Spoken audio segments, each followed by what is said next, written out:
Nous accueillons maintenant M. Jean-Michel Vernochet, journaliste.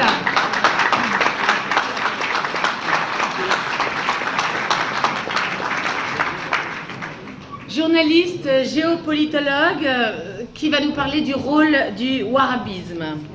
Oui, difficile de passer après Idiathème, qui est un torrent. Alors, j'entendais quelqu'un dans l'arrière-salle qui faisait une réflexion, et j'adhère à cette réflexion. Je m'insurge contre le fait de dire que nos politiques ont fait des bêtises ou des erreurs. Non, ce sont des crimes, et des crimes prémédités.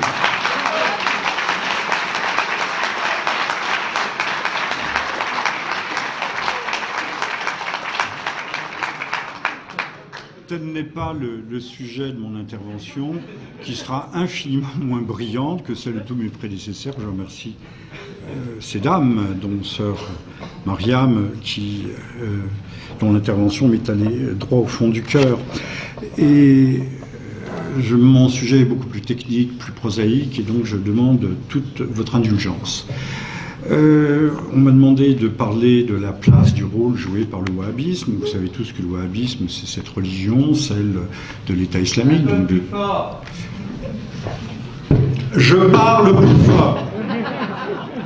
Donc vous savez, on m'a demandé d'évoquer la question du wahhabisme, le rôle qu'il jouerait dans les crises du Proche-Orient, sachant que le wahhabisme est la religion officielle, mais je le répéterai tout à l'heure, à la fois du Qatar et de l'Arabie Saoudite, et que d'une certaine façon, d'ailleurs, la confession des talibans était assez proche du wahhabisme proprement dit, mais avec quelques nuances. Oui, il faut trouver la bonne distance, c'est comme pour tout. Il n'y a pas de... C'est allumé. Évitez de vous rapprocher du micro. Alors, je ne me rapproche pas du micro. J'espère qu'on m'entend. Donc, poser la question du rôle, c'est y répondre. Le rôle est évidemment central. D'entrée de jeu, et pour que les choses soient bien claires, disons que Daesh, donc l'État islamique, est le fils à la fois d'Al-Qaïda et de la CIA. Et donc, Daesh, c'est le petit-fils du wahhabisme. Alors, reste à savoir ce qu'est le wahhabisme proprement dit. Disons tout de suite qu'il est né en Arabie au milieu du XVIIIe siècle, qu'il ressemble à l'islam, comme certaines boissons, qu'il en a l'apparence, mais qu'il n'est pas l'islam. Chez nous, on a nous avons des experts comme M. Keppel, que j'entendais tout à l'heure, qui sont des sociologues, mais sont des gens qui ont beau être en permanence en Égypte, ici et là, ou dans cette ville belge où l'on vient d'arrêter un terroriste à Welbeck, je sais pas quoi. Mais ils comprennent rien, ce sont des gens qui ne comprennent rien à l'islam. Alors, je vous recommande de lire mon livre justement sur le wahhabisme, Les Égarés, qui essaye de remettre un petit peu les choses en place. L'islam, c'est complexe. Donc on peut avoir des idées simples, mais pas trop simples. Et il faut quand même se pencher un peu sur la question, parce que si l'on veut curer le mal, si on veut le soigner, le guérir, il faut l'identifier. Pour l'identifier, il faut le nommer. C'est ce que généralement on ne fait pas. Alors, le wahhabisme n'est pas un simple rigorisme, un puritanisme excessif, comme on a l'air de le dire, ou une simple ossification, pétrification de la foi musulmane. Donc, dans Les Égarés, je montre qu'il s'agit, c'est mon sens, mais beaucoup de docteurs de l'islam seraient d'accord avec moi, que c'est ce que j'appelle une hérésie schismatique, et qu'il incarne d'une certaine façon, ça c'est un concept qui va vous intéresser, il incarne le Dajjal, c'est-à-dire l'Antéchrist. Nous sommes dans des temps messianiques. Beaucoup de gens attendent, on a trouvé, vous savez, en Israël une vache rousse. Alors on cherchait s'il y avait un poil blanc, parce que c'est la vache qui annonce l'arrivée du Messie. Donc, oui, nous sommes dans des temps messianiques. Donc il s'agit, le wahhabisme est, pour parler un langage savant, une véritable rupture épistémologique par rapport à la tradition islamique classique et par rapport aussi à ce qu'il convient d'appeler l'islam populaire. Parce que ce sont deux choses qui cohabitent, où il y a aussi un christianisme, un catholicisme tout à fait populaire.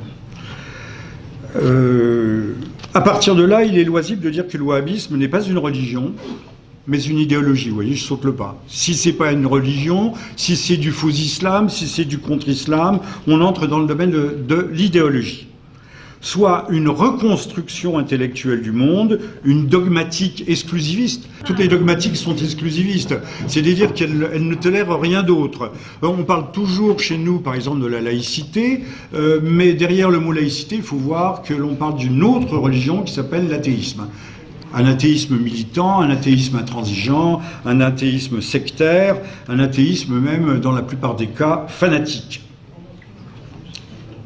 D'ailleurs, je citerai le Coran. Tout à l'heure, il y aura Youssef Indy qui pourra compléter utilement et de façon beaucoup plus savante tout ce que je vous dis ici. Dans la sourate 2 du Coran, il est bien dit, en matière de religion, point de contrainte. Donc, c'est une profession de foi de tolérance, mais ça on ne vous le dira pas, parce qu'il faut que le Coran soit absolument, et en tout lieu et en tout temps, un bréviaire de haine sur le modèle du wahhabisme. Alors j'espère que je ne vous choque pas trop en disant cela, mais je parle de faits, hein, c'est tout à fait objectif. Maintenant, les textes... non, parfaitement objectifs. Désolé. Je sais que ça ne fait pas plaisir. Il faut que tout le Coran soit un bréviaire de haine. Bon, c'est pas tout à fait comme ça. Hein. Qu'est-ce que vous voulez ? J'ai 50 ans de terre islamique derrière moi, alors j'en parle un tout petit peu, et très modeste en connaissance de cause. Alors, pour faire simple, parce que dans une première partie, je vais vous dire un peu le contenu du wahhabisme, et dans une deuxième partie, si j'ai encore le temps, je vous parlerai un tout petit peu d'histoire. Alors pour faire simple, pour que vous compreniez ce qu'est le wahhabisme, il s'agit d'une sorte d'hyperformalisme, à savoir qu'il ne reste de la foi que l'enveloppe extérieure vidée de tout contenu spirituel. Le wahhabisme ne connaît plus la spiritualité. La forme prime le fond. La lettre efface l'esprit, ce qui conduit à une interprétation ultra-littérale, et je vais vous donner un exemple du Coran, et au comportement monstrueux que l'on connaît. Enfin, Daesh n'a pas le monopole des comportements monstrueux. Hein, il y en a eu beaucoup à travers l'histoire, et même surtout l'histoire récente. Du message prophétique islamique, je ne suis pas musulman, pour ceux qui en douteraient, il ne reste que les os, alors que toute sa richesse et sa force se situent justement, le Coran, dans sa puissance métaphorique. On peut toujours en rester, encore une fois, à la lettre, et on n'y comprend rien, c'est la partie, l'extrait sec, on dirait dire.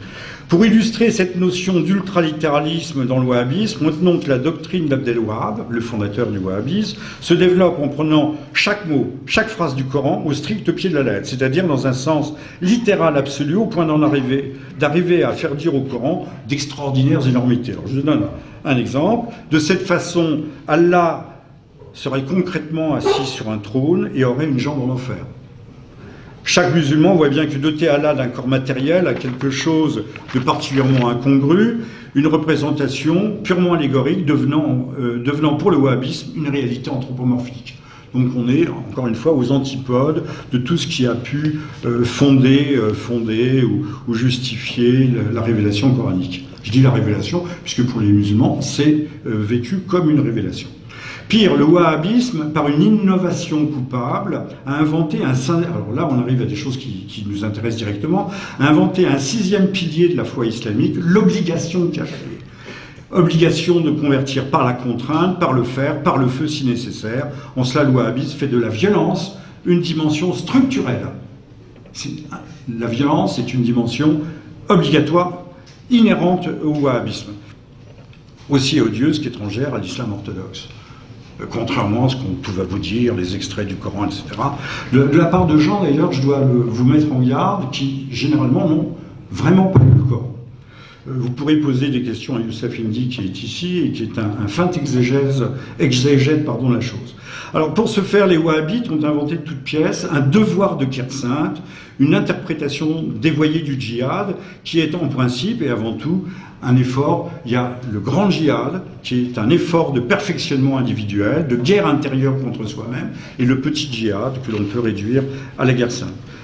Ce faisant, les wahhabites, en imposant l'obligation du djihad, ont commis ce que les docteurs de la foi désigne sous le terme de bida une innovation blâmable, l'innovation étant fondamentalement interdite en islam, conformément au hadith, et là pour vous faire plaisir je vais vous signer le hadith, le livre de Dieu délivre le discours le plus vrai, le meilleur enseignement est celui de Mahomet, les inventions sont les pires des choses, toute invention est une innovation, on parle d'innovation au plan théologique évidemment, toute innovation est une aberration et toute aberration conduit à l'enfer.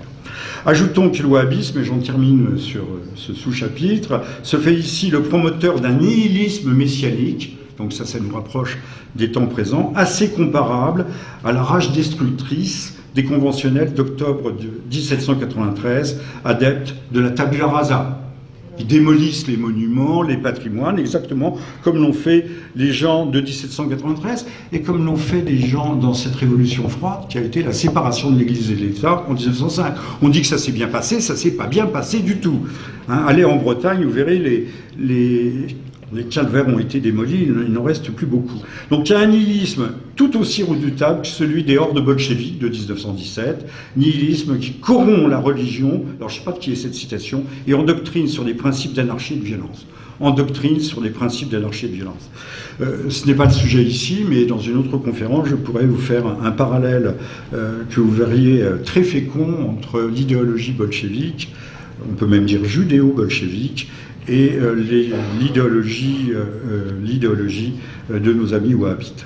Alors, wahhabisme et islamisme, l'idéologie wahhabite que l'on connaît bien à travers Daesh, c'est un fléau, mais possède aussi une face plus présentable. Il a une version édulcorée représentée par le courant réformiste islamique. Alors ça, vous trouverez ça dans le livre de Youssef Indy, Occident et Islam, pardon, j'inverse toujours, Occident et Islam, tel que celui des frères musulmans, mouvement fondé en Égypte en 1928, à l'initiative d'Hassan el-Banna, dont le petit-fils est nôtre que M. Tariq Ramadan, avec le soutien financier, il faut insister là-dessus, du Colonial Office, administration britannique, qui au même moment, de concert avec le War Office, arme et finance les Séoul. Je vous demande pardon. Aujourd'hui, le plus éminent des représentants de ce mouvement réformiste, je dépasse mon temps, non ? Non, non. Et le Turc, oui, c'est moins passionnant, voilà, mais nous parlons de faits, là, c'est factuel.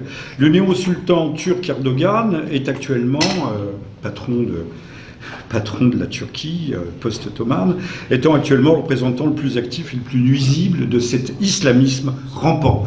Islamisme que j'oppose à islam, islamisme étant la version politique de l'islam, ou l'utilisation politique de l'islam.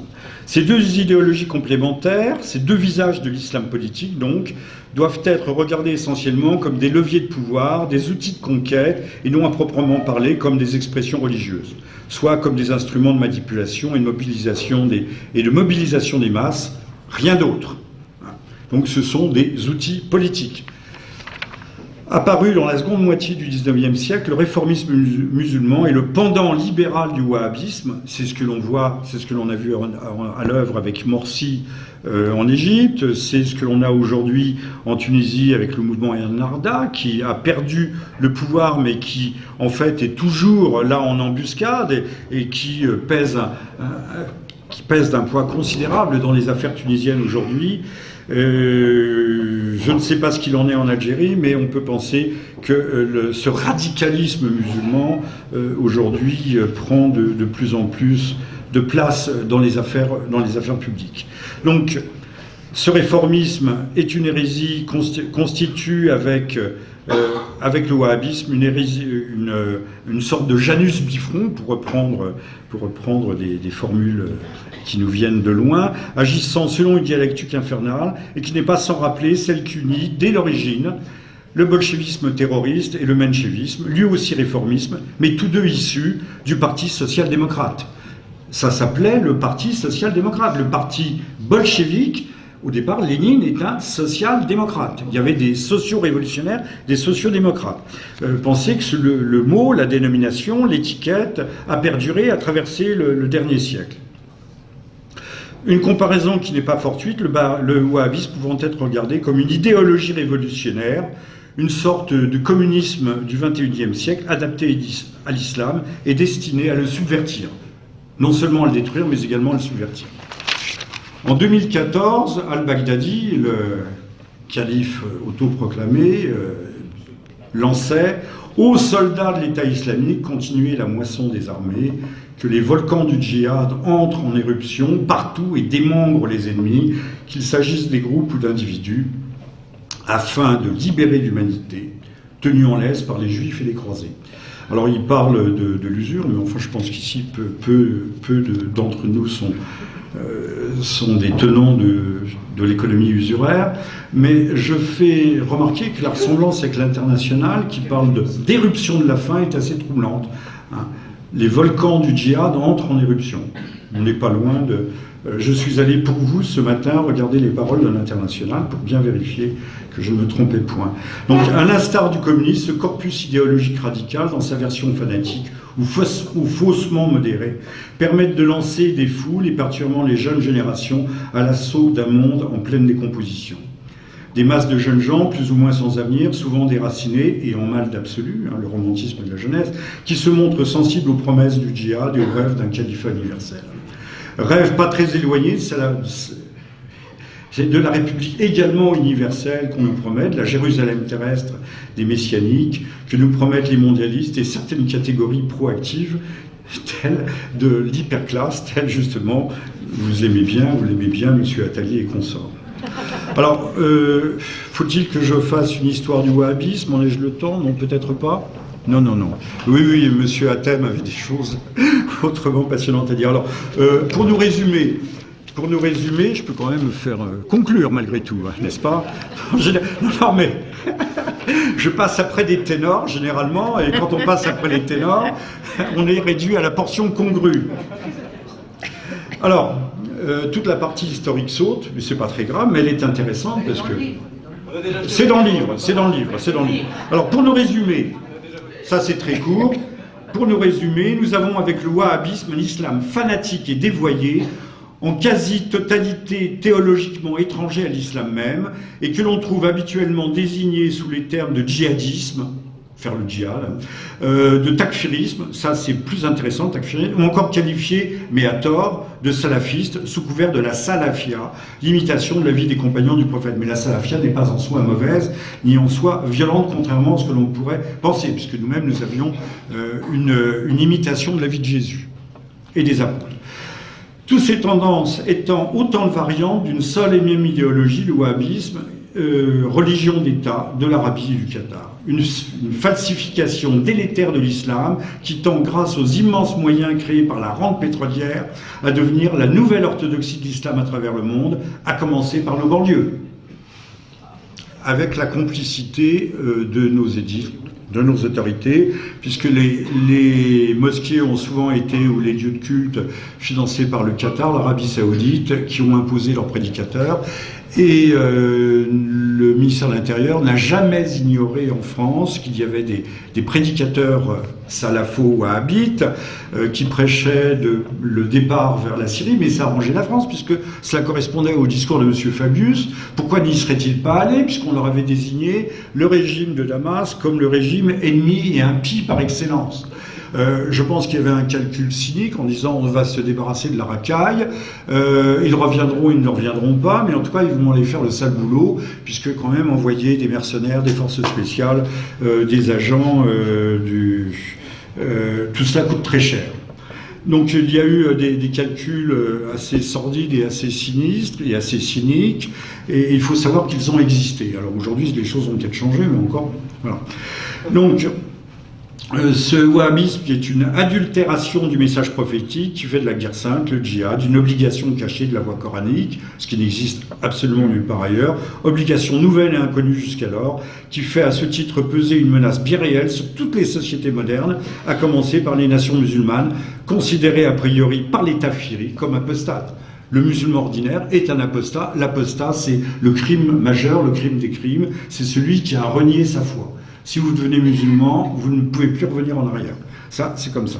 À partir du 19e siècle, la doctrine wahhabite, j'en ai terminé, va envahir et contaminer l'Orient pour commencer à gangréner au 21e siècle le Maghreb, le Sahel, l'Afrique de l'Ouest, l'Asie, jusqu'au Turkestan chinois, si vous le savez, et in fine, les nations post-chrétiennes. J'insiste là-dessus. Les nations post-chrétiennes. Oui, monsieur? Non, pas de question. Non, il n'y a pas de... Non, il n'y a pas de question. Désolé. Je suis désolé. Non. Vous me la poserez tout à l'heure en venant acheter mon livre.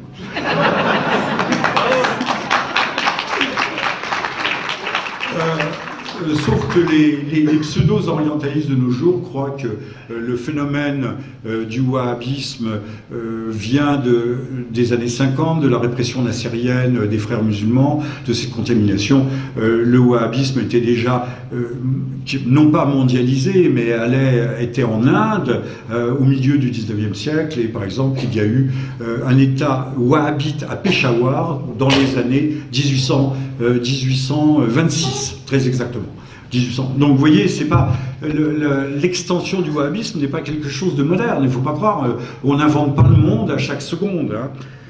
Au final, il est bon de rappeler que la Syrie n'est pas aujourd'hui le théâtre d'une simple guerre civile sous couvert d'une contestation armée politique du régime, mais elle est bel et bien d'une guerre idéologique et religieuse, et j'insiste sur ce terme idéologique, à dimension continentale, même pluricontinentale, allant du Turkestan chinois aux colonnes d'Hercule. Les colonnes d'Hercule, c'est Gibraltar. Guerre civilisationnelle, Youssef Indy viendra peut-être sur cette question tout à l'heure, qui oppose le fanatisme wahhabiste et l'islamisme, l'islam politique, à toutes les nations mécréantes, ce qui comprend, je termine et je répète, tous les musulmans sunnites ordinaires. D'ailleurs, sont les premiers à être tués et sont ceux qui souffrent le plus du wahhabisme, de Daesh, etc. Voilà, je suis à votre disposition pour la suite des événements. Merci à vous.